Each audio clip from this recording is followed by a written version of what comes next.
and rather mundane direction. It's like I've been invited to a journey to Mars, and now we've landed, we're spending the trip down an extinct volcano retrieving bits of spaceship. It's a bit like being in one of Jim's movies.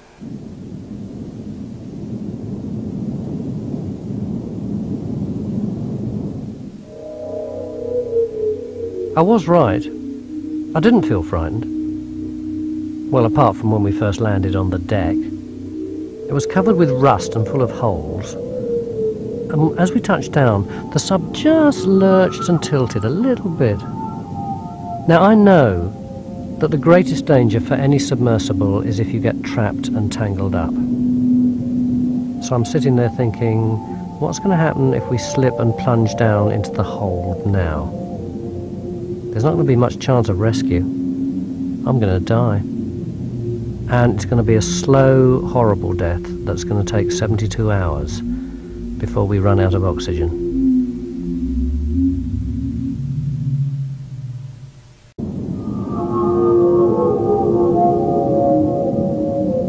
After hours of delicate, frustrating fiddling about, Elwood is safe and well. But now, Gilligan's developed a fault. 1.5 bots down and we're going exploring. Yeah. Guys, can you go back to the grill door and shine your spotlight? I must say, there's a certain touch of class to navigating through Titanic with someone who has such a perfect accent. I'm quite enjoying this. We're still trying to get into the boiler rooms, this time via the squash court. So we're coming down from E deck, this is F deck here, these stairs here, by the squash and racket court. Exactly. And I think the squash court is squashed from what I can see. They don't call it a squash court for nothing, boy, I'll tell you. But this is right where the ship is buckled. The whole ship is buckled right here. We're right at the point where Titanic broke her back when she hit the ocean floor. The percussive force crushed the decks, making access for us extremely tight. Didn't expect there to be a lot of good preservation in this area. I was sort of hoping more to get past it, but...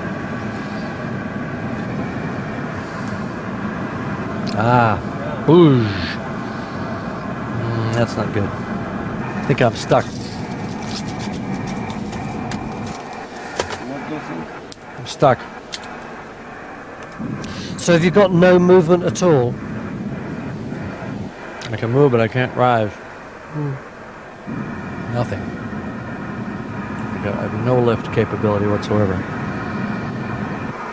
Which means the intake is blocked. Shite. Our only option was to use our one remaining working bot to rescue Gilligan. Sorry guys, we might be stuck here. That was the end of my journey of exploration. Not what we dreamed of, is it, Tony? It's not. But it's kind of ironic, isn't it, that Titanic's had her own back. Yeah.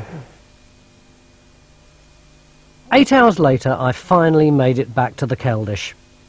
Probably because it was Jim's final dive. It was a marathon, over 18.5 hours. No one had ever dived the Titanic for that long before.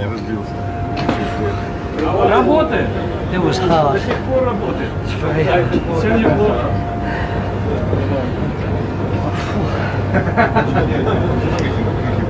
It wasn't anything like I expected it to be.